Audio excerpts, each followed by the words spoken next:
Hi friends, ఎలా ఉన్నారు? Mother Teresa మనకందరికి తెలుసు. నోబెల్ ప్రైజ్ అవార్డు గ్రహీత.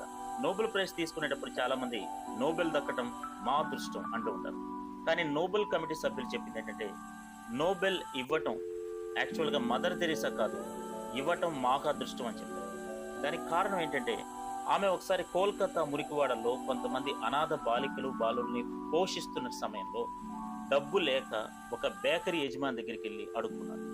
ఆ సమయంలో ఆయన బోని బేరం లేదు, వెళ్ళవమ్మా అని చెప్తే, లేదు లేదు, పిల్లలకి చాలా ఆకలిగా ఉంది, దయచేసి ఏదో ఒకటి పెట్టండి, మిగిలిపోయిన రొట్టె ముక్కలన్న ఇవ్వండి ప్లీజ్ అని అడిగితే, వెళ్ళవమ్మా అని చెప్పంటే, లేదండి అని మళ్ళీ అడిగితే ఆయన కాండ్రించి చేతిలో ఉమ్మేశాడు. ఆ ఉమ్ముని జాగ్రత్తగా ఆమె శారీకి తుడుచుకొని, ఇవి నాకు ఇచ్చారు కానీ పిల్లలకి ఏమి ఇస్తారని అడిగితే ఒక్కసారిగాను మూవ్ అయిపోయాడు, కరిగిపోయాడు. అప్పటి నుంచి చాలాసార్లు రెగ్యులర్గా ఆమె ఏ పిల్లలనైతే పెంచిందో ఆ పిల్లలకి ఫుడ్ని ఇస్తూనే ఉన్నారు. కాబట్టి మన లైఫ్లో కూడా ఎదుటి వాళ్ళ మీద జాలి పడటం చాలా ఇంపార్టెంట్. Thank you.